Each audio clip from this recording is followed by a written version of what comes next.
قربان جائیں۔ نوجوانوں ذرا غور کرنا، میرے نبی کریم صلی اللہ تعالیٰ علیہ وسلم کے بارے میں حضرت عائشہ صدیقہ فرماتی ہیں کہ عرب کی کواری لڑکیاں بڑی حیا والی ہوتی تھیں، لیکن اللہ کے پیارے رسول صلی اللہ علیہ وسلم عرب کی کواری لڑکیوں سے بھی بڑھ کر حیا والے تھے۔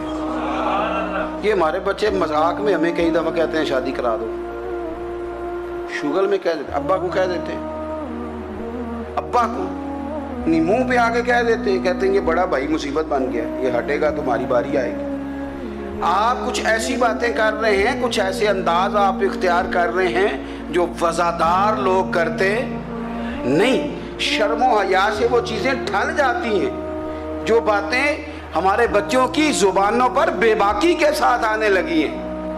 یہ جو ہمارے لڑکے بن سنور کے نکلتے ہیں، یہ جو میک اپ کا خرچہ لڑکیوں کے برابر لڑکوں کا ہوتا جا رہا ہے، یہ جو لڑکے بھی رات کو چہرے پر کریم لگا کر کے سوتے ہیں، یہ بتا سکتے ہیں کہ مقاصد کیا ہے؟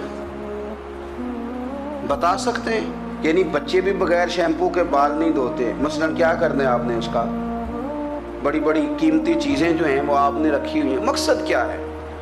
یہ جو ہمارے بچے بن سنور کے نکل رہے ہیں تو کیا دعوت دے رہے ہیں سوسائٹی کو؟ شارٹ نکڑے پہن کے جو نکلے ہوئے ہیں، اوریاں لباس پہن کے نکلے ہوئے ہیں۔ اقبال نے کہا تھا دیار مشرق حوث میں غلطاں، شباب اوریاں شراب اسیاں، جسے بھی دیکھو غری کے اسیاں، ہم ایسی تہذیب کیا کریں گے؟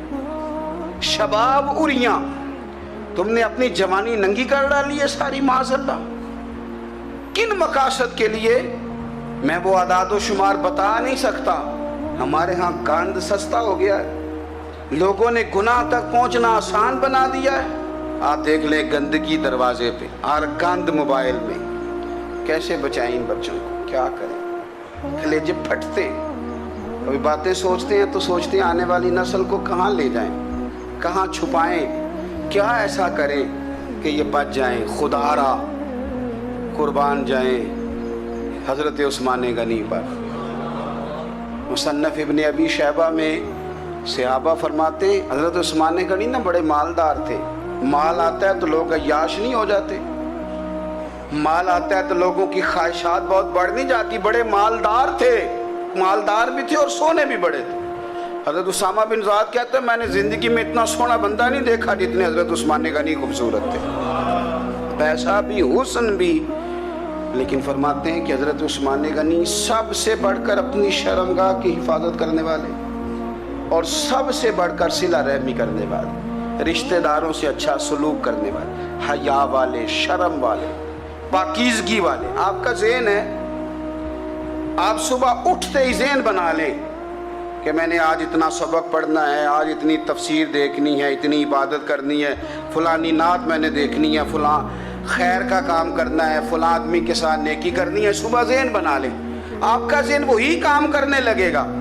لیکن اگر صبح اٹھتے ہی ذہن میں گندگی ہے، رات کو سوتے ہی معاذ اللہ ذہن میں وسوسے ہیں، تو پھر سارا دن وہی چکی چلے گی، وہی انداز رہے گا۔ تھوڑا سا آپ کو اس کی نگرانی کرنی ہے، تھوڑا سا۔ فحاشی، عریانی یہ تیزی سے پھیل رہی ہے، تیزی سے گندگی لوگ کشید کر کے لاتے ہیں۔ اور حیا کا مطلب صرف اتنا ہی نہیں ہے آپ زنا اور بدکاری سے بچیں، آپ اپنی زبان کو بھی حیا والا بنائیں۔ کوئی کچا کمزور جملہ، گندی بات، گالی کبھی بھی زبان پہ نہ آئے، آپ کا انداز حیا والا ہو۔ بے باک ہو جانا، بے باک بولنا، میں باریکی سے اس بات کو سمجھتا ہوں، اور میں آپ کو بہت ساری بزرگوں کے ارشادات کا نچوڑ عرض کرنے لگا ہوں۔ آپ اپنا ذہن صاف کر لیں، آپ کے بہت سارے کام ویسے ہی صحیح ہو جائیں گے، چونکہ ہمارے دین کے اندر زیادہ اجر نیتوں اور ارادوں پہ ملتا ہے۔ آپ کے جو اندر کی پاکیزگی ہے وہ بہت سارا فضل لاتی ہے اللہ کا، اور اگر دل ہی ناپاک ہو، ذہن ہی ناپاک ہو، تو وہ خیر کی چیزیں کس طرح کر کے داخل ہوں گی؟ نوجوان میری بات پر توجہ کریں۔ فرمایا وہ لوگ جو اپنی شرمگاہ کی والذین ہم لفروجہم حافظون، وہ لوگ جو اپنی شرمگاہ کی حفاظت کرتے ہیں۔ حضور غوث پاک رضی اللہ تعالیٰ عنہ فرمایا کرتے تھے، دو چیزیں انسان اپنی سنبھال لینا، ایک پیٹ اور ایک شرمگاہ، تو فرماتے تھے ولایت اس کے بڑی قریب آ جاتی۔ ہم نہ ان لذات میں الجھ جاتے ہیں۔ سیانے سیانے بندے، روٹی کمر سیدھی کرنے کے لیے کھانی چاہیے، زبان کے ذائقے کے لیے نہیں کھانی چاہیے۔ یہ زبان کا ذائقہ لگ جائے یہ کہیں کا نہیں چھوڑتا انسان۔ اپنی شرمگاہ کی جو لوگ حفاظت کر لیتے ہیں، کوئی بڑے سے بڑا گناہ کرنے سے بھی بندہ کافر نہیں ہوتا، بندہ کفر کرنے سے کافر ہوتا ہے۔ گناہ بڑے سے بڑا کرنے والا بھی گناہ گار ہے، کافر نہیں۔ لیکن بعض گناہ ایسے ہیں جو جس وقت بندہ کر رہا ہوتا ہے اس وقت وہ مومن نہیں ہوتا۔ میرے نبی کریم صلی اللہ تعالیٰ علیہ وسلم نے فرمایا، جب کوئی شرابی شراب پیتا ہے اس وقت مومن نہیں ہوتا، جب کوئی چور چوری کرتا ہے تو اس وقت مومن نہیں ہوتا، اور جب کوئی زانی زنا کرتا ہے تو تب وہ مومن نہیں ہوتا۔ اتنی دیر کے لیے اس کے دل سے ایمان نکال لیا جاتا ہے۔ کفل کا ایک واقعہ ترمذی میں ملتا ہے۔ ایک شخص کفل نام کا تھا بنی اسرائیل میں، ایک عورت مجبور تھی، اس کے بچے بھوکے تھے، تو کفل نے اسے مائل کر لیا کہ تو میرے ساتھ گناہ کرے گی تو پھر میں تیرے بچوں کی روٹی تجھے دوں گا۔ تو وہ عورت پہلے تو بیچاری نہ مانی، لیکن بچوں کی بھوک دیکھ کے مجبور ہو گئی۔ جب کفل کے قریب گئی نا وہ عورت، اس نے دروازے سارے بند کر لیے۔ ترمذی شریف میں اس کا واقعہ موجود ہے۔ چاروں جانب سے بند ہو گیا سارا کچھ، لیکن جب وہ کفل کہتا ہے میں اس بی بی کے پاس جانے لگا تو عورت کا وجود کانپتا تھا۔ جس بندے کو گناہ کی طرف جاتے اس کی طبیعت میں ہیجان پیدا ہو تو مانا یہ ہے کہ ابھی ذہن پورا غلیظ نہیں ہوا، ابھی طبیعت پوری گندی نہیں ہوئی، ابھی ایمان کی بہت ساری قسمیں موجود ہیں، عورت کا وجود کامتا ہے۔